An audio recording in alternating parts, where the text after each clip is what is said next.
Galaxy News Hour Live। अन्य निकायका पदाधिकारीले अधिकारको दुरुपयोग गरे छानबिन र मुद्दा चलाउने काम शक्तिशाली संवैधानिक निकाय अख्तियार दुरुपयोग अनुसन्धान आयोगले गर्छ। तर अख्तियारकै पदाधिकारीले अधिकार दुरुपयोग गरे कसले हेर्ने? अख्तियारले 1500 घुसकाण्डमा मात्रै ध्यान दिएर करोडौं अर्बौंका घोटालामा आँखा चिम्लिने गरेको आरोप लागिरहन्छ। साना र ठूला माछाको बिम्ब चल्न थालेको पनि वर्षौं भयो। अख्तियारका केही पदाधिकारीले अधिकार दुरुपयोग गरी सीमित व्यक्तिलाई भ्रष्टाचार मुद्दामा अभयदान दिने निर्णय गरेका छन्। त्यसरी उन्मुक्ति पाउनेमा उच्च पद र शक्तिमा पुगेकाहरू छन्। गम्भीर फौजदारी अभियोगमा सुरु अदालतले जुनसुकै कारणले फैसला गरे पनि एक तहमाथि पुनरावेदन गर्ने सामान्य प्रचलन नै हो। अझ भ्रष्टाचार त झन् कानुनका छिद्र देखेका पद र शक्तिमा हुने अनि उस्तै परे ठूलो धनराशि खर्च गर्न सक्ने गर्ने अपराध हो। त्यस्तो अपराधको अनुसन्धानमा राज्यको ठूलो स्रोत साधन र समय खर्च हुन्छ। त्यसैले पनि सुरु अदालतले दाबी अस्वीकृत गरिहालेकै भरमा अख्तियार चुपचाप बस्नु आफ्नै अनुसन्धानलाई कम आक्नु हो। विशेष अदालतले अभियुक्तका पक्षमा फैसला गर्दा अख्तियार धेरै मुद्दामा सर्वोच्च जाने गरेको पनि छ। तर यस्ता केही ठूला मुद्दा छन् जसमा अख्तियारले जानी अभियुक्तलाई अभयदान दिएको छ। ग्यालेक्सी न्यूज आवरमा आज हामीले यस्तै ठूला घोटालामा अख्तियारले गरेको बदमाशी सम्बन्धी विशेष खोजी सामग्री प्रस्तुत गर्नेछौँ। साथै निर्वाचन आयोगमा मौलाएको भत्ताको बेथिप्ती पनि उजागर गर्नेछौँ।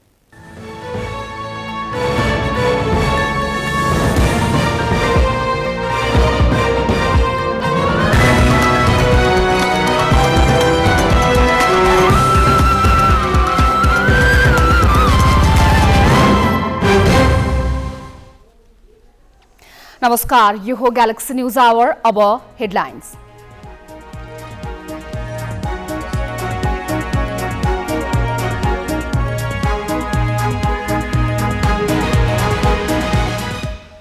ठूला भ्रष्टाचारका अभियुक्तलाई अख्तियारबाटै छानी उन्मुक्ति। सुरु अदालतले सफाई दिएकै भरमा 14वटा फाइल थन्क्याइए। अनुसन्धान अधिकृत भन्छन् बलिया प्रमाण हुँदाहुँदै सर्वोच्च नजानु आश्चर्यजनक। निर्वाचन आयोगमा राज्य स्रोतको चरम दोहन। दोब्बर तलबले नपुगेर पाइलामा भत्ता र सुविधा। स्थानीय चुनावका लागि म्यादी प्रहरीमा भर्ना खोलेपछि देशभरका जिल्ला प्रहरी कार्यालयमा आवेदन दिनेको भिड। बेरोजगारीले सताउँदा युवादेखि प्रौढसम्मै लाइनमा। परमाणु युद्ध अभ्यास गर्न रुसी सेनालाई राष्ट्रपति पुटिनको आदेश। युक्रेनको मरियोपोल स्थित एक विद्यालयमा बमबारी। र अन्डर 19 महिला राष्ट्रिय क्रिकेटमा कर्णाली प्रदेशको विजयी सुरुवात। उद्घाटन खेलमा सुदूरपश्चिम 34 रनले पराजित।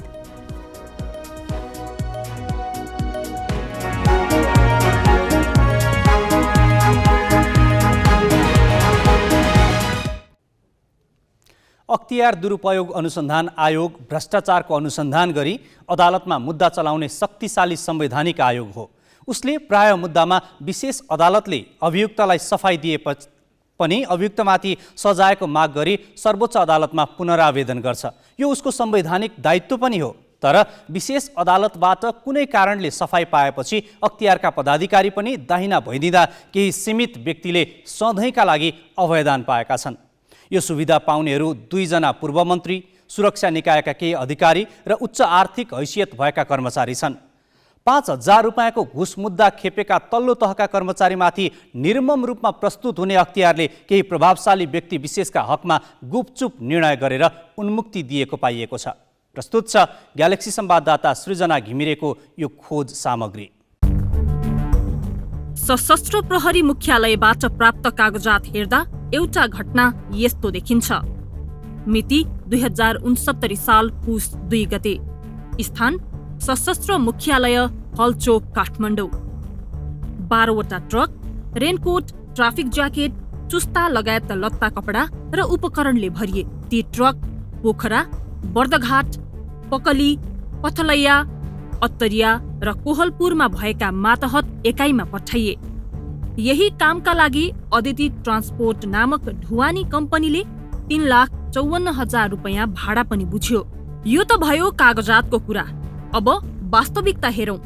सशस्त्रका जुन एकाइमा ती सामान पठाइएको भनिएको थियो ती कुनै पनि एकाइले सामान भने बुझ्न पाएनन्, कारण ती सामान पठाइएकै थिएनन्। यी सबै नक्कली कारोबार थिए। वर्ष 2069, 70 र 70-71 मा मात्र 1932 खेप ट्रकले सामान ओसारेको केवल कागजमा देखाइएको छ। यस बापत 6,79,41,706 रुपैयाँ भुक्तानी भएको छ, जुन रकम मुख्यालयमै बाँडीचुँडी गरिएको छ। यो विवरण सशस्त्र प्रहरी महानिरीक्षक कोषराज वन्तका पालाको हो। महानिरीक्षक वन्तले नै यो कुरा स्वीकारेका छन् र उनले यस बाहेक अरू पनि केही खुलासा गरेका छन्। उनले अख्तियारमा दिएको बयान हेरौं। यस्तो काम मैले मात्र गरेको होइन, सशस्त्रमा यी कार्य सुरुवातबाटै चलिआएका हुन्। खेलाडी राख्ने, ती खेलाडीलाई तलब, पोसाक, डाइटहरू, विभिन्न राष्ट्रिय अन्तर्राष्ट्रिय खेलमा भाग लिँदा आवश्यक पर्ने रकम व्यवस्थापन, सशस्त्र प्रहरी दिवस, सशस्त्र प्रहरी परिवार महिला सङ्घका कार्यक्रम, बडा दशैँ, चैते दशैँ, प्रजातन्त्र दिवस लगायत कार्यक्रम सञ्चालन हुन्छन्, जसका लागि सरकारी बजेट छुट्याइएकै हुँदैन। ठेकेदारहरूबाट प्राप्त डोनेसन रकमबाट गरिएको हुन्छ। मेरा अग्रज सबै संगठन प्रमुखको पालामा यस्ता काम भएका थिए। लेखा शाखाबाट जुन रूपमा पेश हुन्थ्यो र अगाडिका महानिरीक्षकहरूले जसरी गर्नुभएको थियो त्यसैलाई निरन्तरता मात्र दिएको हो। तत्कालीन महानिरीक्षक वन्तले अख्तियार समक्ष आफूले गरेका वारदात मात्र स्वीकार गरेनन्, आफ्ना पूर्वाधिकारीहरूले पनि त्यसै गरेको पोल खोले। उनका कुरालाई मातहतका कर्मचारीले पनि तथ्य सहित समर्थन गरेका छन्। यस घोटालामा लेखा शाखामा रहेर साथ दिएका सशस्त्र मुख्यालयका निरीक्षक बिन बहादुर थापाको बयान हेरौं। महानिरीक्षक सनत कुमार बस्नेतको कार्यकालमा लेखा प्रमुख र कोषराज वन्तको पालामा लेखा अधिकृतको रूपमा काम गरे।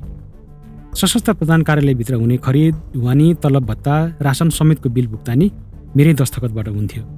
संगठन प्रमुखले मलाई बोलाई ढुवानीका बिल बनाउने आदेश भएकोले मैले अदिति ट्रान्सपोर्ट र सदाज्योति ट्रान्सपोर्टलाई कार्यालयमै बोलाएर बिल बनाउन लगाएको थिएँ।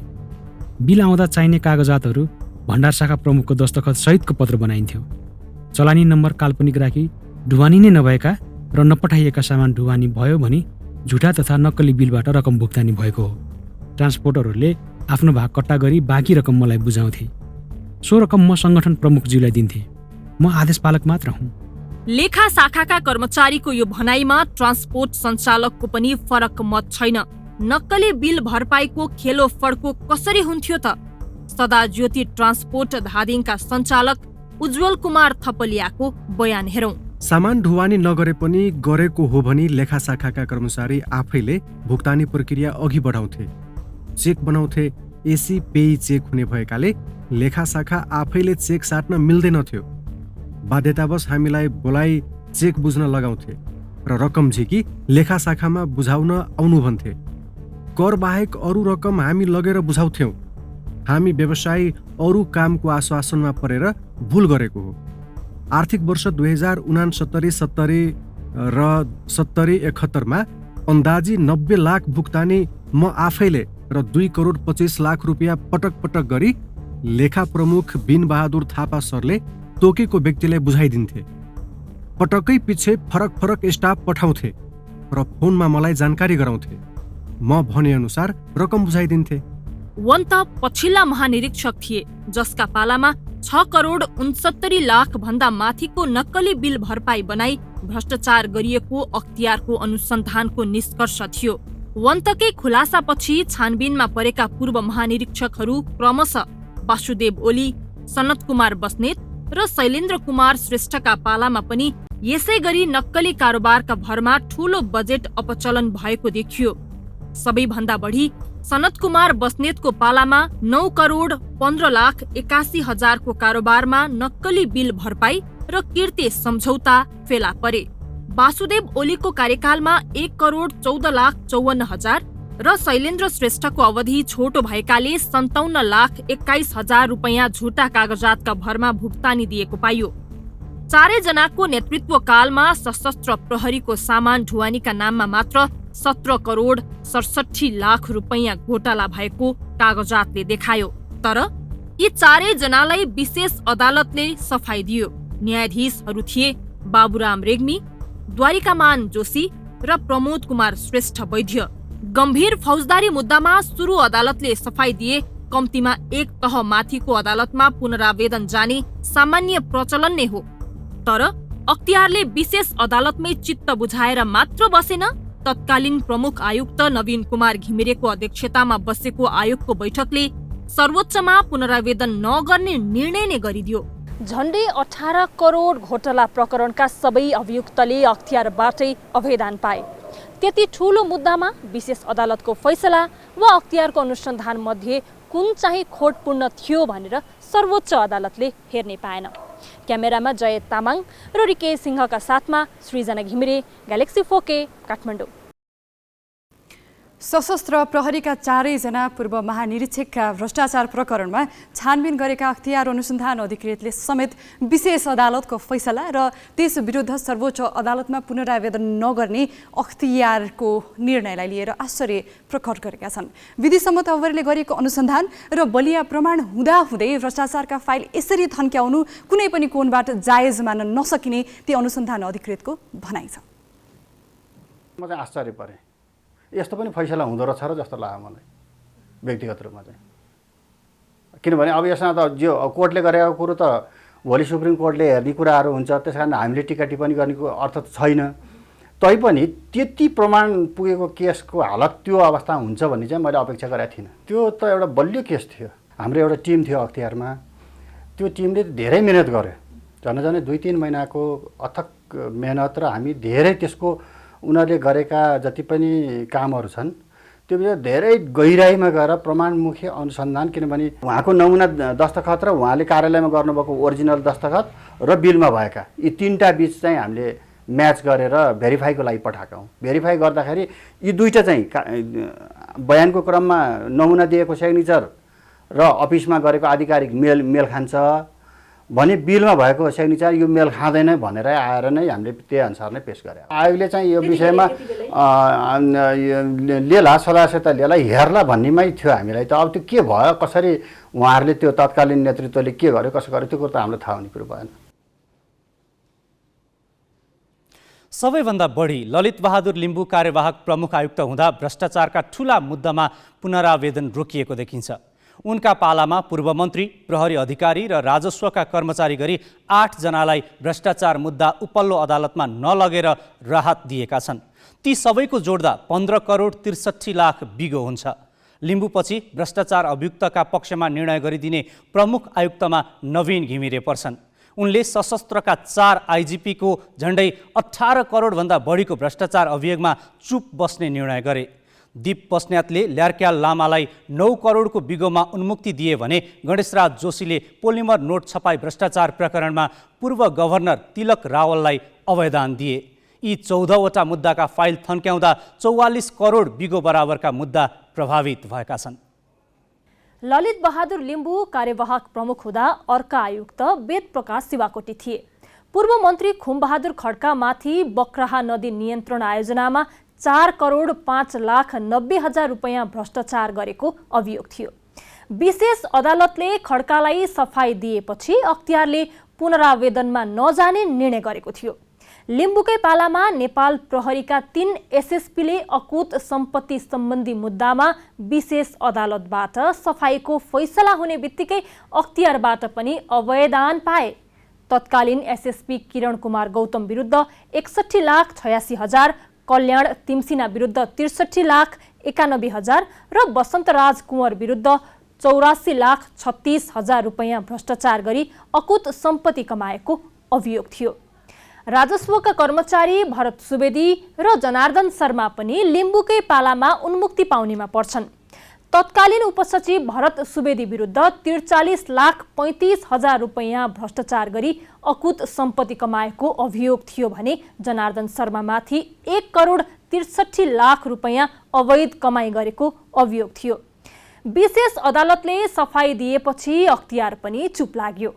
यस्तै फैसला गरेका कारण विशेषका न्यायाधीशहरू भूपध्वज अधिकारी कोमलनाथ शर्मा र चोलेन्द्र शमशेर राणा सबैतिरबाट आलोचित भएका थिए।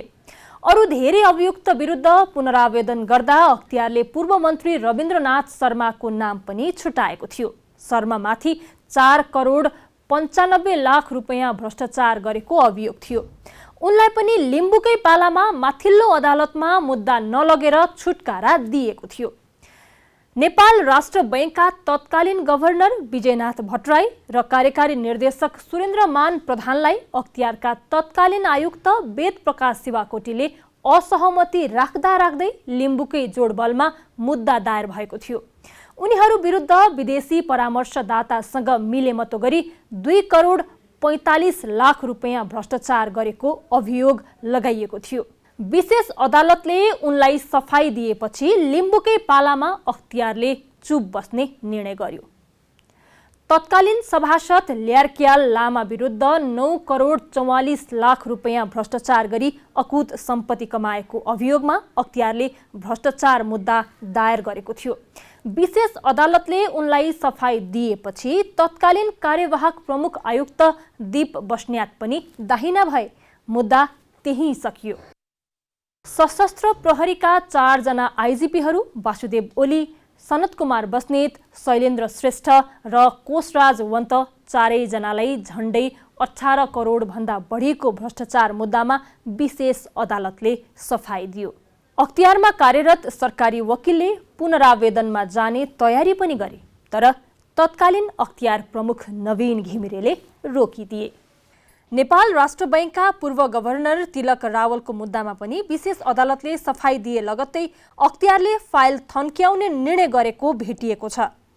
91 लाख बिगो रहेको यस मुद्दालाई सर्वोच्च नलैजाने निर्णय गर्दा कार्यवाहक प्रमुख आयुक्त गणेश राज जोशी थिए। अख्तियारले ठूला भ्रष्टाचार मुद्दा सर्वोच्च अदालत नलगी विशेष अदालतकै फैसलामा चित्त बुझाउनु कति उचित र जायज हो त? यो प्रश्न हामीले अख्तियारमा रहेर अनुसन्धान र अभियोजनको काम समेत गरेका पूर्व नायब महान्यायाधिवक्ता ठोक प्रसाद शिवाकोटीलाई सोधेका छौँ। अख्तियार दुरुपयोग अनुसन्धान आयोगलाई पुनरावेदन गर्ने अथवा नगर्ने दुईटै चाहिँ नि अधिकार छ। तर यसको मतलब के भने आफूले एउटा लामो समय लाएर ठुलो रिसोर्सहरू खर्च गरेर एउटा चाहिँ नि समाजमा चाहिँ यो सुशासन कायम गर्नको लागि भ्रष्टाचारका मुद्दा चलाइसकेपछि त्यस्ता मुद्दाहरू सफल हुन सकेनन् भने अब न्यायिक भाषामा यो कर्पस डिलेक्टी भन्छ। यो अपराध नै स्थापित छैन अथवा चाहिँ त्यस्तो कुनै आधारले हामीले लागेको आरोप चाहिँ नि पुष्टि हुन सक्दैन भने त्यसमा चाहिँ नि पुनरावेदन नगर्नु एउटा कुरा हो। नभए भने सामान्यतः पुनरावेदन गर्ने नै परिपाटी हो र गर्ने नै चलन छ। अनि आफैले यति धेरै समय लगाएर गरेको अनुसन्धानमा यति सजिलै चित्त बुझाउने हुन्छ र? अख्तियार एउटा चाहिँ नि साधन स्रोत र चाहिँ नि ले सम्पन्न एउटा चाहिँ नि एउटा सरकारको संवैधानिक निकाय हो। यसबाट चाहिँ नि हुने अनुसन्धानहरू सशक्त हुन्छन्, न्यायिक हुन्छन् भनेर हामीले चाहिँ नि बुझ्नु पर्यो। अब यसरी हुने अनुसन्धान बाट पनि अब कतिपय मुद्दाहरू चाहिँ असफल पनि हुन सक्छन्। अब असफल भएको अवस्थामा विविध कारणहरू त्यहाँ हुन सक्छ। यस्तो अवस्थामा आयोगले कि अब पहिला मैले गरेको कुरालाई यो हिसाबले बेठिक रहेछ भनेर त्यहाँ भन्न सक्ने अवस्था हुनु पर्यो, त्यो कुराको पुष्टि हुनु पर्यो। होइन भनेदेखि त यसलाई पुनरावेदन गरेर अन्तिम निष्कर्षमा त पुर्याउनु पर्यो। यदि चाहिँ नि त्यो निष्कर्षमा पुर्याउने कुराबाट आयोग चुक्यो अथवा हामीले त्यो कुरालाई देख्न पाउन सकेनौँ भनेदेखि त जनताहरूको अथवा मानिसहरूको आशामा तुषारापात हुन्छ र अख्तियार दुरुपयोग अनुसन्धान आयोगको चाहिँ नि साखमा पनि यसले असर पार्छ भन्ने मलाई लाग्छ। कहीँ कतै चलखेल स्वार्थले प्रवेश पाउने सेटिङ अहिले त जतै यत्रतत्र न्याय क्षेत्रमा अथवा भनौँ यी न्यायिक निरूपणका कुराहरूमा यी भ्रष्टाचारका कुराहरूमा सेटिङका कुरा चलिरहेका छन्। अख्तियारभित्र पनि सेटिङले प्रवेश पायो कि? न्यायपालिकामै अब यो सेटिङले ठुलो काम गरेको छ र न्याय निरूपणमा प्रभाव पारेको छ भनेर हडताल भयो, केही समय अदालतहरू पनि चलेनन् र अब यस्तो कुराले स्वयं फैसलामा पनि असर पारेको छैन होइन अथवा चाहिँ नि त्यो सेटिङबाट चाहिँ नि त्यहाँ हामी बाहेक छौँ भनेर अनुमान गर्न गाह्रो हुन्छ। अब त्यसरी सेटिङ चाहिँ नि अब सुरुदेखि काम गर्दै गयो भने त अब त्यो सेटिङले जहाँ जहाँ पुग्नुपर्ने हो पुग्न सक्छ, त्यसले काम गर्न सक्छ, त्यसको प्रभाव पर्न सक्छ, फैसला हुँदा पनि पर्न सक्छ, पुनरावेदन गर्ने कुरामा पनि पर्न सक्छ र अब त्योभन्दा पछि पनि त्यसले चाहिँ नि काम गर्न सक्छ। भनेपछि त अख्तियारकै गतिविधिमा पनि कहीँ न कहीँबाट लगाम लगाउनु पर्ने देखियो। स्वाभाविक रूपमा अख्तियार दुरुपयोग अनुसन्धान आयोगबाट भएका काम कारबाहीको वार्षिक प्रतिवेदन वर्षैपछि राष्ट्रपति समक्ष पेश गर्ने, त्यसपछि चाहिँ नि संसदमा जाने र संसदमा यसमा चाहिँ नि त्यहाँबाट भएका काम कारबाहीको बारेमा चाहिँ छलफल हुने अवस्था हुन्छ। अब त्यो छलफल अब त्यहाँबाट पनि यसलाई चाहिँ नि हेर्ने कस्ता कस्ता काम कारबाही भए के चाहिँ नि कस्तो अवस्था रह्यो भन्ने कुरो त्यहाँबाट छलफल गरेर यसलाई त्यहाँबाट पनि कारबाही केही चाहिँ नि हुन सक्ने अवस्था चाहिँ हुन्छ। बलिया प्रमाण हुँदाहुँदै आफ्नै अनुसन्धानलाई कम आँक्ने गरी यसरी सीमित व्यक्तिलाई किन अख्तियारबाट उन्मुक्ति दिइयो त? यो प्रश्न लिएर संवाददाता सृजना घिमिरे अख्तियार दुरुपयोग अनुसन्धान आयोगको मुख्यालय पुगेकी थिइन्। अख्तियारका प्रवक्ता श्यामप्रसाद भण्डारीको प्रतिक्रिया यस्तो छ। कुनै पनि कसुर कायम गरेर आरोपपत्र लिएर जाँदा हामीले सकेसम्म तपाईँको चाहिँ त्यसलाई कसुरलाई पुष्टि हुने खालका प्रमाणहरू भएपछि मात्रै लिएर जान्छौँ र लिएर गइसकेपछि हामीले अब न्याय क्षेत्रले त्यही अनुसार बुझिदिएन कतिपय कुराहरूमा हाम्रा कुराहरूलाई अथवा प्रमाणको विश्लेषण गरिदिनुपर्ने लिनुपर्ने प्रमाण लिदिएन, नलिनु प्रमाण लिदियो र हामीलाई असफल गराएको केसमा हामी त्यसैको विश्लेषणको आधारमा हामी पुनरावेदन जान्छौँ। अब हिजोको आयोगले गरेको निर्णय पनि कुनै कानुनी विधि प्रक्रिया तथ्य प्रमाणको विश्लेषण गरेर गरेको हुनुपर्छ त्यहाँ, होइन? र आज पनि त्यो प्रक्रिया कन्टिन्यू छ। अब एकाध कुनै केसमा त्यस्तो केही भएको तपाईँहरूसँग छ भने त्यो अब मैले यहाँ हेर्नुपर्ने हुन्छ, बुझ्नुपर्ने हुनसक्छ, अन्यथा त्यस्तो खालको अवस्था छैन। अख्तियारको काम भ्रष्टाचारको संरक्षण गर्ने होइन, भ्रष्टाचारमा निर्मम प्रहार गर्ने हो। कसैका अनुहार, नातागोता र अरू प्रकारका प्रभाव हेरेर फाइल थन्काउने अधिकार पनि उसलाई छैन। त्यसैले जुन जुन पदाधिकारीले यस्तो निर्णय गरेका छन् तिनीहरूमाथि संसद र अरू जिम्मेवार निकायले छानबिन गर्नुपर्छ, अन्यथा संवैधानिक निकायको यस्तो स्वेच्छाचारिताले देशलाई भ्रष्टाचारीको स्वर्ग बनाउनेछ। अब केही न्यूज संक्षेपमा। नेकपा माओवादी केन्द्रका अध्यक्ष पुष्पकमल दाहालले निर्वाचनमा गठबन्धनको बैशाखी नटेक्ने बताएका छन्। चुनावी सभालाई सम्बोधन गर्न पोखरा पुगेका दाहालले आज बिहान पत्रकारसँगको कुराकानीमा माओवादीले तालमेलका लागि पहल नगर्ने दावी गरे। उनले कार्यकर्तालाई गठबन्धन हुन्छ भनेर ढुक्क हुनुको साटो एकल रूपमा प्रतिस्पर्धाको तयारीमा जुट्न निर्देशन दिएका छन्। राष्ट्र र लोकतन्त्र जोगाउने पार्टी माओवादी मात्र भएकाले निर्वाचनमा माओवादी एक नम्बर पार्टी बन्ने दावी गरे। नेपाली कांग्रेसका प्रवक्ता प्रकाश शरण महतले स्थानीय तहको निर्वाचनमा अन्य दलसँग तालमेलबारे केन्द्रीय समिति बैठकले निर्णय गर्ने बताएका छन्। सल्यानमा आज आयोजित पत्रकार भेटघाट कार्यक्रममा प्रवक्ता महतले स्थानीय तहका नेता कार्यकर्ताको सुझावका आधारमा नै पार्टीले तालमेलबारे निर्णय गर्ने बताएका हुन्। प्रवक्ता महतले चुनावी तालमेलको सम्भावनालाई नकार्न भने नसकिने बताए। नेकपा एमालेका अध्यक्ष केपी शर्मा ओलीले निर्वाचन आयोगमाथि निष्पक्ष नभएको आरोप लगाएका छन्। आज इलामको फिक्कलमा आयोजित आम सभालाई सम्बोधन गर्दै ओलीले आयोगमाथि सत्ता गठबन्धनको पक्षमा काम गरिरहेको आरोप लगाए। मतपत्रको रङ, आचार संहिता लगायतमा आयोगले गठबन्धनको हितमा काम गरेको ओलीको आरोप छ।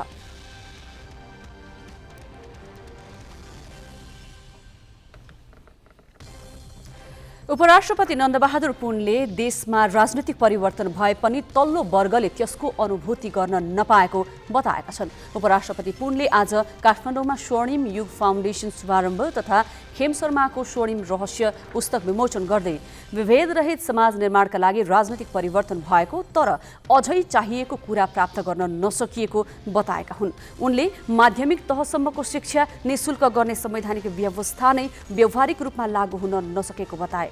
सामाजिक विभेद अन्त्य गरी समतामूलक समाज निर्माणका लागि सकारात्मक सोच विकास गर्नुपर्नेमा उनको जोड थियो। भारतका लागि नेपाली राजदूतमा शङ्कर प्रसाद शर्मा नियुक्त भएका छन्। राष्ट्रपति विद्यादेवी भण्डारीले संविधानको धारा 282 बमोजिम मन्त्री परिषदको सिफारिसमा शर्मालाई आज भारतका लागि नेपालको आवासीय राजदूत नियुक्त गरेकी हुन्। मन्त्री परिषदले शर्मालाई राजदूत नियुक्त गर्न कार्तिक 11 मा सिफारिस गरेको थियो। संसदीय सुनवाई समितिले मङ्सिर 20 गते सिफारिस अनुमोदन गरे पनि भारतबाट केही दिन अघि मात्र शर्माको एग्रिमो आएको थियो। सत्तारूढ नेपाली कङ्ग्रेसको भ्रातृ संस्था नेपाल विद्यार्थी सङ्घका विद्यार्थीले तदर्थ समिति गठनका लागि दबाब दिँदै पार्टी कार्यालयमा प्रदर्शन गरेका छन्। नेवी सङ्घका केही विद्यार्थीले सङ्घर्ष समितिका नाममा प्लेकार्डसहित पार्टी कार्यालय पुगेर प्रदर्शन गरेका हुन्। उनीहरूले तदर्थ समिति तत्काल गठन गरिनुपर्ने, समिति गठन गर्दा उमेर हद लगाउन नहुने, 12औं महाधिवेशन हुने सुनिश्चित गरिनुपर्ने लगायतका माग गरेका छन्। नेवी सङ्घ अहिले नेतृत्वविहीन छ। यसअघि गठन गरिएको तदर्थ समितिको म्याद साउनमै सकिएको थियो। देश निर्वाचनमा होमिएको छ। निर्वाचन आयोग पनि तयारीको चटारोमा छ। यसबेला अवश्य पनि कामको चाप बढेको छ। तर निर्वाचन आयोगका पदाधिकारी र कर्मचारीको ध्यान भने पाइलै पछि भत्ता र सुविधामा देखिएको छ। यो प्रसङ्ग क्रान्ति शिखाबाट।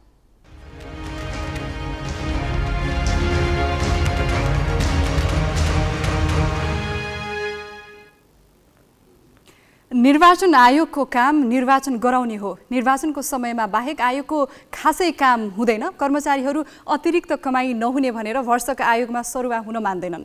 त्यही आयोग अहिले कर्मचारीका लागि आकर्षक कमाई गर्ने थलो बनेको छ। स्थानीय तह निर्वाचनका लागि आयोगले आयुक्त कर्मचारीहरूलाई दोब्बर तलबका साथै खाना र खाजा खर्च समेत दिने गरी कार्यविधि बनाएको छ। त्यति मात्र होइन, आफ्नै हात जगन्नाथको शैलीमा आयोगका आयुक्तले दोब्बर तलब, खाजा खर्च र थप सञ्चार सुविधाले नपुगेर गोष्ठीमा बोले बापत समेत अतिरिक्त ज्याला लिने गरी कार्यविधि बनाएपछि सुशासन मामिलाका जानकारहरूले यसलाई राज्य स्रोत दोहनको चरम रूप भनेका छन्।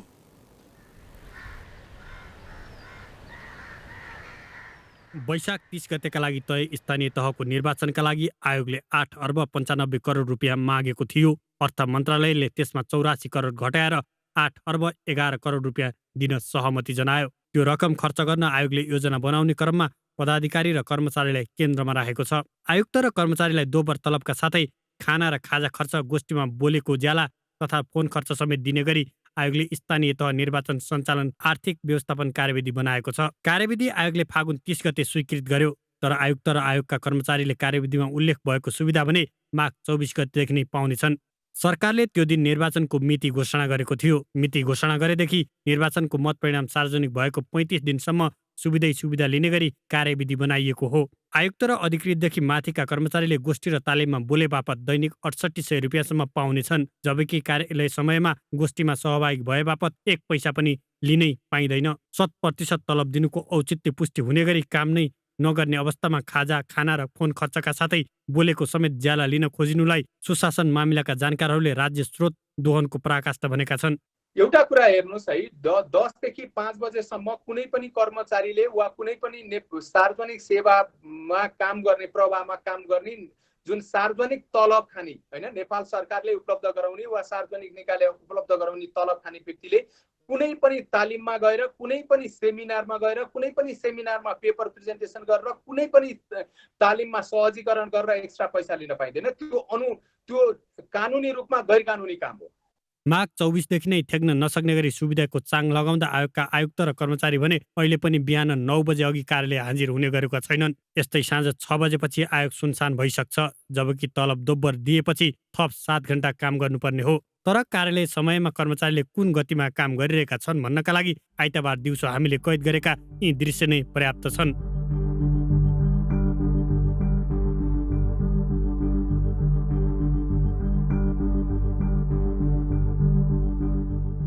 निर्वाचनका लागि प्रोत्साहन गर्न सुविधाको भारी लगाइएको बेला त काम गराई यस्तो छ भने सामान्य अवस्थामा आयोगका कर्मचारीले के काम गर्लान्? तैपनि काम नगरेको भनेर आयुक्त र कर्मचारीले तलब लिन नमानेको उदाहरण छैन। निर्वाचन बाहेकको समयमा आयोगमा खासै काम हुँदैन। निर्वाचन गराउनु आयोगको मुख्य जिम्मेवारी हो। तर निर्वाचनको काम बापत आयोगले आयुक्त र कर्मचारीलाई जथाभावी सुविधा बाँड्नुले सरकारले तलब दिएको चाहिँ हाजिर गर्नका लागि मात्र हो भन्ने प्रश्न उब्जिएको छ। आयुक्तका घरको ढोकामा बस्ने सुरक्षाकर्मीलाई निर्वाचन सुविधाका नाममा 100% तलब र अन्य सुविधा दिनुको पनि औचित्य देखिँदैन। निर्वाचन ऐन मार्फत दिएको अधिकारलाई आयोगका पदाधिकारीले सुविधा बढाउन दुरुपयोग गरेको जानकारहरूको बुझाइ छ। निर्वाचन आयोगका पदाधिकारीहरूले यस्ता किसिमका दोहोरो तेह्रो भत्ता लिनु भनेको एउटा भनौँ न आर्थिक अनुशासनहीनता, एउटा बजेटको उसमा बजेट अनुशासनमा नरहने र खर्च शैलीलाई चाहिँ भड्किलो बनाउने र उहाँहरूको आफूले आफ्नै हात के जगन्नाथ भन्छ नि,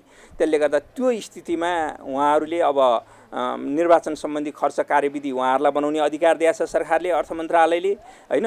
त्यसले गर्दाखेरि यसरी कार्यविधि खर्च सम्बन्धमा कतिपय निकायमा त अर्थ मन्त्रालयले आफै पनि राख्ने गरेका थियो भने यो छोड्दाखेरि चाहिँ नि यो व्यतिथिपूर्ण निर्णय हुन गएको हो। आयोगमा अहिले 100 भन्दा बढी कर्मचारी छन्। यस्तै ऊ मातहत 77वटै जिल्लामा रहेका निर्वाचन कार्यालयमा 550 कार्यरत छन्। निर्वाचन प्रायोजनका लागि मुख्य निर्वाचन अधिकृत र निर्वाचन अधिकृतको कार्यालय स्थापना गर्नै बाँकी छ। ती कार्यालयमा खटाइने 7,500 कर्मचारीले पनि आयोगकै कर्मचारी सरह सुविधाको स्वाद पाउनेछन्। क्यामेरामा सुशील बास्कोटाका साथ अङ्गराज न्यौपाने, ग्यालेक्सी फोके, काठमाडौँ। निर्वाचन आयोगका पदाधिकारी र कर्मचारीलाई सरकारले अरू निकायका पदाधिकारी सरह नै तलब सुविधा दिन्छ। कुनै विभेद गरिएको छैन। सरकारले तलब सुविधा हाजिर गर्नका लागि होइन, निर्वाचनको कामकै लागि दिएको हो। तर स्थानीय तह निर्वाचनका नाममा 4.5 महिनासम्म लिने गरी आयोगका पदाधिकारीले सुविधा आफ्नो हात जगन्नाथको शैलीमा बढाएका छन्। निर्वाचन आयोग ऐनले दिएको अधिकार दुरुपयोग गरी बनाइएको कार्यविधि अनुसार पदाधिकारी र कर्मचारीले के कति सुविधा पाउँछन् त? स्थानीय तह निर्वाचनमा आयोग मातहत खटिनेहरूको सुविधा। प्रमुख आयुक्त र आयुक्तलाई तलबको 100% निर्वाचन सुविधा, दैनिक 300 रुपैयाँ खाजा खर्च र मासिक थप 2500 रुपैयाँ सञ्चार सुविधा। काज र करारमा कार्यरत सहितका आयोगका कर्मचारीलाई तलबको 100% निर्वाचन सुविधा, दैनिक 300 रुपैयाँ खाजा खर्च र सार्वजनिक बिदाको दिन 600 रुपैयाँ खाना खर्च। यसबाहेक आयोगका सचिवलाई 2000, सहसचिवलाई 1500 र उपसचिवलाई 1000 रुपैयाँ सञ्चार सुविधा। निर्वाचन कार्यालयका कर्मचारीले पनि पाउँछन् तलबको 100% निर्वाचन सुविधा, दैनिक 300 रुपैयाँ खाजा खर्च र सार्वजनिक बिदाको दिन 600 रुपैयाँ खाना खर्च। निर्वाचनको मिति घोषणा भएदेखि प्रमुख आयुक्त र आयुक्तको निवासका सुरक्षाकर्मीलाई पनि दोब्बर तलब, दिनहु खाना खर्च 600 र खाजा खर्च 300 रुपैयाँ। आयोगको मूल गेटमा खटिने प्रहरीलाई पनि दोब्बर तलबका साथै दैनिक 300 रुपैयाँ खाजा र सार्वजनिक बिदाको दिन 600 रुपैयाँ खाना खर्च। निर्वाचन अधिकृत र निर्वाचन अधिकृतको कार्यालयका कर्मचारी पनि दोब्बर तलबका अतिरिक्त 300 रुपैयाँ खाजा खर्च र सार्वजनिक बिदाको दिन 600 रुपैयाँ खाना खर्च पाउनेको सूचीमा छन्। यसबाहेक निर्वाचन अधिकृतले निर्वाचन अवधिभरका लागि एकमुष्ट 5000 रुपैयाँ पाउने। तालिम गोष्ठीमा आयोगका आयुक्त र कर्मचारीले पाउने थप सुविधा। सत्र मोडरेटर, प्रमुख आयुक्त, आयुक्त, सचिव र सहसचिव एक सत्रको 3500 रुपैयाँ। स्रोत व्यक्ति, शाखा अधिकृत र उपसचिव प्रतिदिन 6800 रुपैयाँ। निर्वाचन आयोगको कामै निर्वाचन गराउने हो। आफ्नो परिभाषित जिम्मेवारीको काम गर्दा पनि आयोग पदाधिकारी र कर्मचारीले भत्ता र सुविधा मात्रै खोज्नु कति जायज हो? गम्भीर समीक्षाको विषय भएको छ।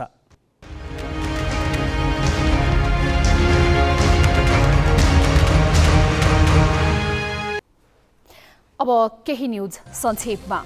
यातायात व्यवस्था कार्यालयको एकान्त कुना स्थित साना ठुला सवारीको दर्ता किताब नै बिचौलियाको झोलामा फेला परेको छ। कार्यालयको दर्ता किताब र छापसहित चितवन भरतपुरका 32 वर्षीय मनोज बास्तोलालाई आज महानगरीय प्रहरी परिसर ललितपुरले पक्राउ गरेको छ। बास्तोलाले 2078 कार्तिक 28 गते 12/4499 नम्बरको ग्रान्ड आइटेन्ड कार कुसुन्ती स्थित यातायात कार्यालय अगाडिको होटलमा बसेर शेरसिंह थापालाई पास गरिदिएका थिए। गाडीको ब्लुबुक दिए पनि उनले ब्लुबुकमा उल्लेखित गाडी नदिएपछि थापाले ललितपुर प्रहरीमा उजुरी गरेका थिए। नेपाल नागरिक उड्डयन प्राधिकरणले विभिन्न 7 एयरलाइन्सलाई बक्यौता रकम तिर्न ताकेता गरेको छ। प्राधिकरणले अहिले सञ्चालनमा नरहेका तर बक्यौता बाँकी रहेका 7 कम्पनीलाई 7 दिनभित्र बक्यौता फरपार गर्न भनेको हो। ती एयरलाइन्सले प्राधिकरणलाई करिब 9.5 करोड रुपैयाँ तिर्न बाँकी छ। आज सूचना जारी गर्दै प्राधिकरणले बक्यौता नतिरे कानुन अनुसार सञ्चालकहरूको जायज-जेथाबाट असुल-उपर गर्ने चेतावनी समेत दिएको छ। प्राधिकरणलाई नेकोन एयरले 4 करोड 72 लाख, कस्मिक एयरले 3 करोड 47 लाख, शिवानी एयरले 55 लाख 51 हजार, गोर्खा एयरले 20 लाख 35 हजार, स्काइलाइन एयरवेजले 7 लाख 80 हजार, एयर काष्ठमण्डपले 7 लाख 38 हजार र माउन्टेन एयरले 6 लाख 10 हजार रुपैयाँ बक्यौता तिर्न बाँकी छ। तोकिएको समयमा बक्यौता नतिरे कालो सूचीमा राख्ने समेत प्राधिकरणले बताएको छ। रुसका राष्ट्रपति भ्लादिमिर पुटिनले आफ्ना सेनालाई परमाणु युद्ध अभ्यास गर्न आदेश दिएका छन्। अभ्यास कुन ठाउँमा गरिन्छ भन्ने खुलाइएको छैन। पुटिनले आफ्नो परिवारका सदस्यलाई साइबेरिया स्थित गोप्य भूमिगत सहरमा पठाएपछि उक्त आदेश दिएका हुन्। पुटिनको परिवारका सदस्यलाई उच्च प्रविधियुक्त भूमिगत बङ्करमा राखिएको अन्तर्राष्ट्रिय सञ्चार माध्यमले जनाएका छन्। आदेश प्राप्त भए लगतै रुसी सेना तयारी अवस्थामा बसेको अधिकारीहरूले जनाएका छन्। पुटिनको आदेशपछि रुस युक्रेन लडाई परमाणु युद्धतर्फ जान सक्ने आशंका गरिएको छ। यसैबीच रुसले मारिउपोल स्थित एक विद्यालयमा बमबारी गरेको युक्रेनी प्रशासनले दाबी गरेको छ। विद्यालयमा बालबालिका र महिला गरी करिब 400 जनाले शरण लिएका थिए। युक्रेनका राष्ट्रपति भोलोदिमिर जेलेन्स्कीले उक्त आक्रमण थुप्रै शताब्दीसम्म स्मरणमा राखिने बताउँदै रुसले सजाय पाउनुपर्ने मागसहित भिडियो सन्देश जारी गरेका छन्। 19 वर्ष मुनिको महिला राष्ट्रिय क्रिकेट प्रतियोगितामा कर्णाली प्रदेशले विजयी सुरुवात गरेको छ। धनगढीको फाफ्ला क्रिकेट मैदानमा आज भएको उद्घाटन खेलमा कर्णालीले सुदूरपश्चिमलाई 34 रनले हरायो। टस जितेर पहिले ब्याटिङ रोजेको कर्णालीले 20 ओभरमा 5 विकेट गुमाउँदै 93 रन जोडेको थियो। कर्णालीका लागि किरण कुमारी कुँवरले 25 रन जोडिन्। कर्णालीले 41 रन अतिरिक्त पाएको थियो। 94 रनको लक्ष्य पछाएको सुदूरपश्चिमले 13 ओभर 4 बलमा सबै विकेट गुमाएर मात्र 59 रन जोड्न सक्यो। सुदूरपश्चिमका कुनै पनि खेलाडीले दोहोरो अङ्कमा रन जोड्न सकेनन्। सातै प्रदेशको सहभागिता रहेको प्रतियोगिता चैत 11 गतेसम्म चल्नेछ। नेपाली पुरुष टोलीले बङ्गलादेशको ढाकामा जारी बङ्गबन्धु कप अन्तर्राष्ट्रिय कबड्डी प्रतियोगितामा विजयी सुरुवात गरेको छ। आज भएको खेलमा नेपालले इन्डोनेसियालाई 47-18 ले पराजित गर्यो। पहिलो हाफमा 25-7 अङ्कको अग्रता बनाएको नेपालले दोस्रो हाफमा अग्रता थप बढायो। नेपालका Pradeep Mijar man of the match चुनिए। समूह बीमा रहेको नेपालले दोस्रो खेलमा सोमबार इराकसँग प्रतिस्पर्धा गर्नेछ। थाइल्यान्डसँग मैत्रीपूर्ण फुटबल खेल्न जाने नेपाली राष्ट्रिय फुटबल टोलीको विदाई गरिएको छ। अखिल नेपाल फुटबल सङ्घ एन्फाले टोलीका सदस्यलाई आज विदाई गरेको हो। नेपालले थाइल्यान्डमा 2 वटा मैत्रीपूर्ण खेल खेल्नेछ। पहिलो खेल चैत 10 गते राष्ट्रिय टोलीसँग र 13 गते स्थानीय क्लब चोङबुरीसँग खेल्ने तालिका छ। एसियन कप छनौटको तयारीका लागि नेपालले मैत्रीपूर्ण खेल खेल्न लागेको हो। खेलका लागि केही नयाँ खेलाडीले टिममा स्थान पाएका छन्। A division league champion Machhindra club AFC कपको तयारीमा रहेकाले मच्छिन्द्रका खेलाडी टोलीमा छैनन्। दलहरूले चुनावको तयारीका लागि अहिले के गर्नु पर्ला? तपाईहरूमध्ये धेरैको जवाफ हुन सक्छ अहिलेसम्म गरेका काम र अब गर्ने कामको सूची लिएर जनतामाझ जाने। तर हाम्रा नेताहरू कार्यकर्तालाई बाहुबल प्रयोगका निम्ति उक्साउँदैछन्। यो प्रसङ्ग गौतम रेग्मीबाट। स्थानीय तहको निर्वाचन नजिकिँदै गर्दा नेताहरूले चुनावी वातावरण बनाउन कार्यक्रम भेलालाई तीव्र पारेका छन्। यस क्रममा उनीहरू आफ्ना चुनावी मुद्दा के हुन्छन् भन्दा पनि बाहुबल प्रयोग गरी कसरी आफ्नो पक्षमा नतिजा पार्ने भन्नेमा केन्द्रित देखिएका छन्। केही नेताले जालझेल गरेर चुनाव जित्न सकिने तर्क गर्दै कार्यकर्तालाई अहिलेदेखि नै उकास्न थालेका छन्। यसले चुनावको निष्पक्षता र विश्वसनीयतामा शङ्का गर्ने ठाउँ बनेको छ। एमाले अध्यक्ष केपी शर्मा ओलीले 2070 को चुनावको प्रसङ्ग उप्काउँदै शनिबार राजधानीको एक कार्यक्रममा मतपेटिकामा लाहाछाप उप्किएको, बाकस फेरिएको र निर्वाचन आयोगले आँखा चिम्लेको बताए।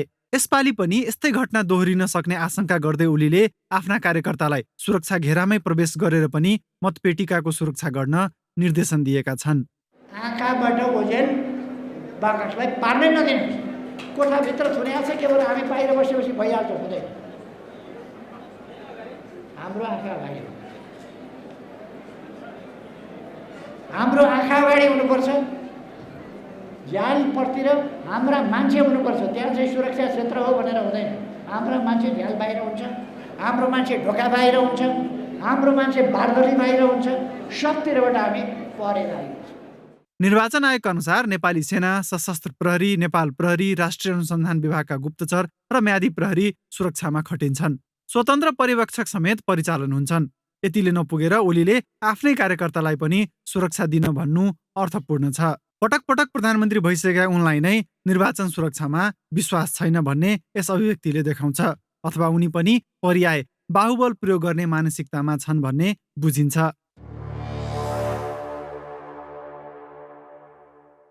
ओलीले उप्काएको एउटा प्रसङ्ग माओवादी अध्यक्ष पुष्पकमल दाहाल 2070 सालमा सिराहाबाट संविधान सभा चुनाव जित्दाको थियो। काठमाडौँ 10 मा पराजित दाहाललाई सिराहा 5 बाट जिताउन वाइसिएल कार्यकर्ताले मतदान केन्द्र कब्जामा लिई अन्य दलका प्रतिनिधिलाई लखेटेको एमालेको आरोप थियो। त्यतिखेर त्यो आरोप अस्वीकार गरेका दाहालले अहिले त्यसै गरी चुनाव जित्नुपर्ने आशयमा कार्यकर्ता प्रशिक्षित गर्न थालेका छन्। शनिबार सिन्धुलीमा कार्यकर्तामाझ दिएको दाहालको व्यक्ति बाहुबल प्रयोग गर्न उक्साउने खालको छ। गुण्डागर्दी गर्ने, जालजेल गर्ने, धाँधली गर्नेहरूको सातो खानु छ। जसले यो परिवर्तन ल्याएको त्यसले चाहिँ हार्नुपर्ने, जो यो परिवर्तन विरोधी हो त्यसले जित्ने चुनाव पनि कुनै चुनाव हो लोकतान्त्रिक होइन। त्यसकारण त्यस्ता गुण्डागर्दी, धाँधली र षड्यन्त्र गरेर चुनाव जित्न चाहनेहरूलाई परास्त गर्नु छ हामीले। नेताका अभिव्यक्ति कार्यकर्ताले अनुसरण गर्छन्। शीर्ष नेताहरू नै उत्तेजक अभिव्यक्ति दिने, चुनावको विश्वसनीयतामा प्रश्न उठाउने र कार्यकर्तालाई बल प्रयोग गर्न उक्साउने होडले हिंसा भड्काउने जोखिम हुन्छ। व्यक्तिगत आक्षेपहरू लाउने, अश्लील शब्दहरू प्रयोग गर्ने, नचाहिने कुरा, नेताले चाहिँ नचाहिने कुरा बोल्ने, त्यो त फेरि आकलन त गरिराखेको हुन्छ मतदाताले। हेर्नुहोस् कसले के बोल्यो, कसरी बोलिरहेछ, यिनीहरूको कति खुबी छ भन्ने कुरा त नेता जनताले पनि त आकलन त गरिरहेछ नि। त्यसले गर्दा उहाँहरूले होसियार गर्नु, यसमा सबैको दायित्व छ नि। जिम्मेवार तहबाटै भड्काउपूर्ण अभिव्यक्ति आउनु आसन्न चुनावको सुरक्षाका लागि गम्भीर चुनौती पनि हो। त्यसैले यस्ता अभिव्यक्तिको विश्लेषण गरी अहिलेदेखि नै अवाञ्छित गतिविधि रोक्ने योजनाका साथ निर्वाचनको विश्वसनीयता बढाउनु पर्ने देखिएको छ। क्यामेरामा विष्णु थापाका साथ मिलन बुढाथोकी र जितेन्द्र झा, ग्यालेक्सी फोके, काठमाडौँ। वैशाख अन्त्यमा हुने स्थानीय निर्वाचनका लागि नेपाल प्रहरीले म्यादी प्रहरीमा भर्नाका लागि आजबाट आवेदन लिन थालेको छ।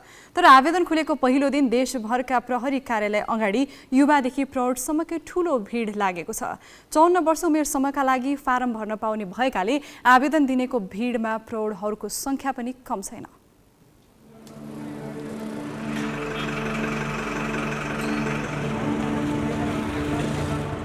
कास्कीकी सङ्गीता वास्तोलाका ठूला सपना छैनन्, न अतिरिक्त इच्छा नै। रोजीरोटीका लागि सहकारीमा ग्राहक बनाउने र पैसा सङ्कलन गर्ने उनी यति बेला म्यादी प्रहरी भर्तीको लाइनमा छिन्।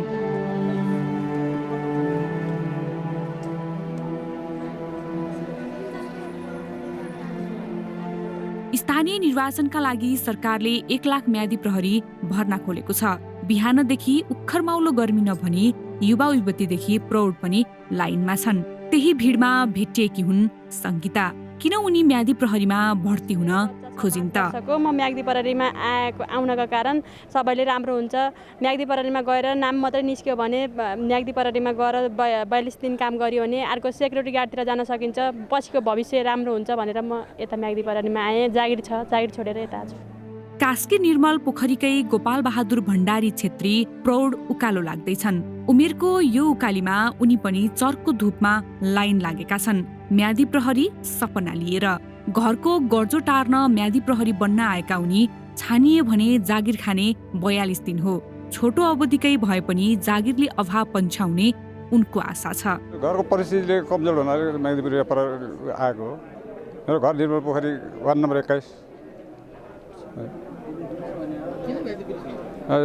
छोरी पाल्नको लागि अरू के भन्नु, त्यस्तै छ घरको समस्या। त्यही भएर चाहिँ म्यादी प्रहरी यसो भर्ती भएर यसो रोजीरोटी खाम भनेर आएको। हजुर हजुर, यस्तो छ संसारमा सबै रोजगारी मात्रै छन्, बेरोजगारी मात्रै छन्, रोजगारीवाला कोही पनि छैन यसैले। लमहीकी गीता भण्डारी पनि म्यादी प्रहरीमै काम पाउने अपेक्षामा छिन्। बेरोजगारी समस्याले गाँजेका युवा छोटो अवधिको सुरक्षा दस्ताका लागि भर्ती भइरहँदा गीताको पनि फरक चाहना छैन। प्रहरीमा लागेर मुलुकको सेवा गर्न रुचाउने उनी त्यही भोग पूरा गर्न आएको बताउँछिन्। मलाई देशको मतलब जनताको सेवा गर्न पाइन्छ अनि आफ्नो देशको सुरक्षा गर्न पाइन्छ। चुनावमा सबैजनालाई हामीले मिलाएर राख्नु पाउँछौँ, धेरै खुसी लाग्छ। त्यही भएर कास्कीकै आशिष सेवा बेरोजगारीले डाँडिएका युवा हुन्। उसै त बेरोजगारी, त्यसमाथि कोरोना कहरले दिएको दुःख, त्यसैबाट ऋण पाउन अपेक्षा आशिषको छ। म्यादीमा छानिन्छन् कि छानिँदैनन् त्यो अनिश्चित छ, तर म्यादीले घरको सङ्कट टार्नेमा भने ढुक्क छन् आशिष सेवा। हाल चाहिँ अहिले यो जुन कोरोनाले गर्दाखेरि यो बेरोजगारी बढिरहेको छ र कामहरू कतिपयले मान्छेहरूले पाएको छैनन्। अनि यो व्यस्तताको कारणले नै यो यस्तो समय हुँदाखेरि आफूलाई पनि के हुन्छ कि भनेर चाहिँ आएको म। हजुर, म चाहिँ अहिले पढ्दैछु होइन, अनि अहिले रोजगारी पनि छैन मेरो, अनि घरको स्थिति चाहिँ अलिकति नाजुक नै छ। त्यस कारण अलिकति घरमा नि अलिकति सहायता मिल्छ कि भनेर नि आएको कि। वैशाख अन्त्यमा हुने स्थानीय निर्वाचनका लागि नेपाल प्रहरीले म्यादीमा भर्ना हुन 11 गतेसम्मका लागि आवेदन दिन पाउने सूचना निकालेको छ। तर आवेदन खुलेको पहिलो दिन देशभरका प्रहरी कार्यालय अगाडि आवेदन दिनेको ठूलो भिड लागेको छ र 54 वर्ष उमेरसम्मका लागि फारम भर्न पाउने भएकाले प्रौढहरू पनि भिडमा छन्। यसले हामी कहाँ व्याप्त बेरोजगारीको चित्रलाई छर्लङ्ग पारेको छ। ग्यालेक्सी 4K का लागि जिल्ला ब्युरोको रिपोर्ट।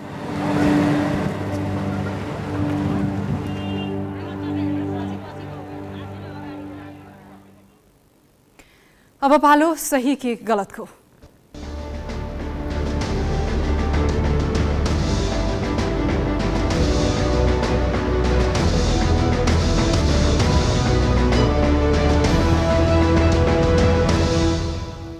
सही कि गलतमा हिजो हामीले सोधेको प्रश्न थियो, राजनीतिक दबावपछि गायक प्रकाश सपुतले युट्युबको पुरानो गीत हटाएर सम्पादित गीत राख्नुलाई सही भन्नुहुन्छ कि गलत? ग्यालेक्सी एपमा सहीको पक्षमा 17% र गलतको पक्षमा 83% मत प्राप्त भएको छ। मत व्यक्त गर्नुहुने सम्पूर्ण दर्शकलाई धन्यवाद। अब आजको प्रश्न, देशमा 2.25 लाख सुरक्षाकर्मी हुँदाहुँदै चुनावमा छुट्टै म्यादी प्रहरी भर्ना गर्नु सही हो कि गलत? तपाईले आफ्नो मत ग्यालेक्सी 4K टिभी एपमा गएर राख्न सक्नुहुन्छ। यसको अन्तिम परिणाम भोलिको न्युज आवरमा प्रसारण गरिनेछ। Galaxy app Google play store app स्टोरबाट डाउनलोड गर्न सक्नुहुन्छ। मणिकुमार लामा बालककालदेखि नै खेलकुदमा रुचि राख्थे। स्कुले जीवनदेखि नै उनले टेबल टेनिस खेल्न सुरु गरे। 17 वर्षको उमेरमा नेपाल पुलिस क्लबमा आबद्ध भएका मणिले टेबल टेनिसमा 8 वर्ष बिताए। तर उनी एउटै खेलमा सीमित भएनन्। सानैदेखि टोलमा हुने फुटसल खेलेका उनी 5 वर्ष अघि नेपालले पहिलोपटक खेलेको AFC फुटसल एसियन कप छनौटमा समेटिए। उक्त छनौटमा नेपालले गरेका 3 मध्ये 2 गोल मणिले नै गरे। त्यही प्रदर्शनका कारण मणि फुटबल क्लबको नजरमा परे। अब उनको लक्ष्य छ राष्ट्रिय फुटबल टोलीबाट देशको प्रतिनिधित्व गर्ने। स्कुले जीवनमै टेबल टेनिस खेल्न सुरु गरेका मणिकुमार लामाले यो खेलमा औपचारिक रूपमा 8 वर्ष बिताए। उनले टेबल टेनिसको जुनियर र सिनियर राष्ट्रिय टिमबाट खेले। टेबल टेनिसकै कारण मणिले 3 विभागबाट जागिर समेत खाए। 17 वर्षको उमेरमा नेपाल पुलिस क्लबमा करारमा आबद्ध भएका उनले त्यहाँ 1.5 वर्ष बिताए। पूर्वमा भएको 7औं राष्ट्रिय खेलकुदका लागि उनी आर्मीमा आबद्ध भए। आर्मीसँगको करार सकिएपछि उनी अर्को विभाग एपिएफ पुगे। 2 वर्ष विभिन्न टेबल टेनिस प्रतियोगितामा एपिएफको प्रतिनिधित्व गरे।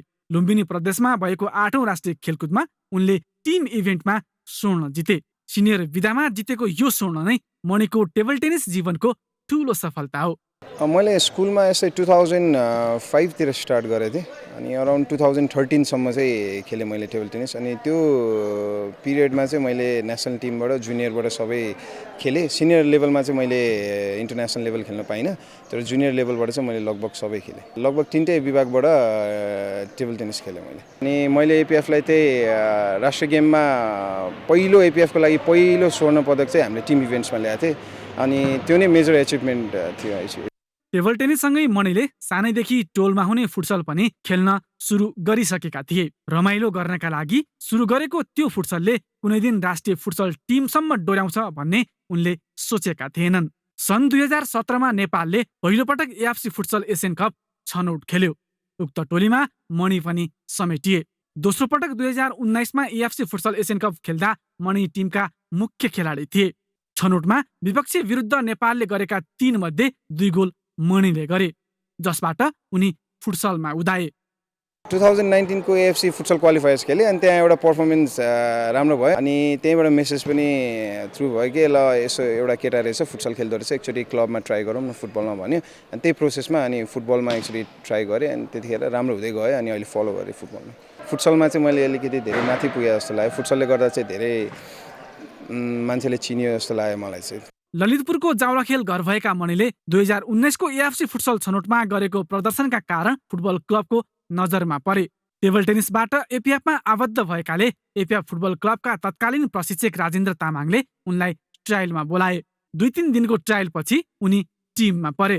तर मनाङ विरुद्ध शीर्ष डिभिजन लिगमा एक खेल बाहेक उनी पुरै सिजन बेन्चमा सीमित भए। तर पनि उनी निराश भएनन्, थप मेहनत गरे र यो सिजनमा एपिएफबाट उनले लिगका प्राय खेल खेल्दै 1 गोल र 1 असिस्ट समेत गरे। अब भने उनले राष्ट्रिय फुटबल टोलीबाट देशको प्रतिनिधित्व गर्ने लक्ष्य बनाएका छन्। देशको लागि खेल्छु भन्ने सबै खेलाडीको एउटा भावना हुन्छ। सो अब मेहनत गरे हिसाबले अब यसो चान्सेसहरू पाएको हिसाबले मलाई चाहिँ अझै धेरै कुरा एचिभ देशको लागि धेरै कुरा एचिभ गरौँ जस्तो लाग्छ। तर मनबाट भन्नुपर्दाखेरि चाहिँ एकचोटि नेसनल फुटबल टिमबाट नि एकचोटि रिप्रेजेन्ट गर्ने धेरै सपना छ। मणिले 2065मा पहिलो पटक सी डिभिजन लिग खेलेर व्यावसायिक फुटबलको सुरुवात गरेका थिए। उनी आबद्ध खालीबारी युथ क्लब सी डिभिजन लिगको च्याम्पियन बनेको थियो। यसै वर्ष आयोजना भएको पहिलो फुटसल लिगमा मणिले शङ्खमूल फुटसल क्लबबाट खेले, जुन क्लब लिगको उपविजेता बन्यो। यति बेला भने मणि एपिएफमा टेबल टेनिस नभई फुटबल क्लबमा मुख्य खेलाडीका रूपमा छन्।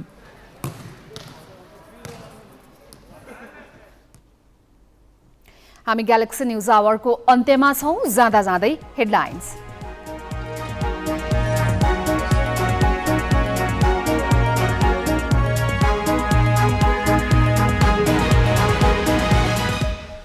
ठूला भ्रष्टाचारका अभियुक्तलाई अख्तियारबाटै छानी छानी उन्मुक्ति। सुरु अदालतले सफाई दिएकै भरमा 14वटा फाइल थन्क्याइए। अनुसन्धान अधिकृत भन्छन् बलिया प्रमाण हुँदाहुँदै सर्वोच्च नजानु आश्चर्यजनक। निर्वाचन आयोगमा राज्य स्रोतको चरम दोहन। दोब्बर तलबले नपुगेर पाइला पाइलामा भत्ता र सुविधा। स्थानीय चुनावका लागि म्यादी प्रहरीमा भर्ना खोलेपछि देशभरका जिल्ला प्रहरी कार्यालयमा आवेदन दिनेको भिड। बेरोजगारीले सताउँदा युवादेखि प्रौढसम्मै लाइनमा। परमाणु युद्ध अभ्यास गर्न रुसी सेनालाई राष्ट्रपति पुटिनको आदेश। युक्रेनको मारियोपोल स्थित एक विद्यालयमा बमबारी। र अन्डर-19 महिला राष्ट्रिय क्रिकेटमा कर्णाली प्रदेशको विजयी सुरुवात। उद्घाटन खेलमा सुदूरपश्चिम 34 रनले पराजित।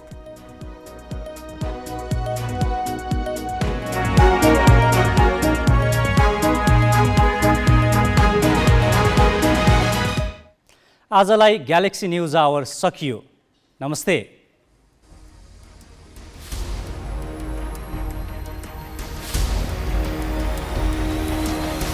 This is Galaxy News Hour Live.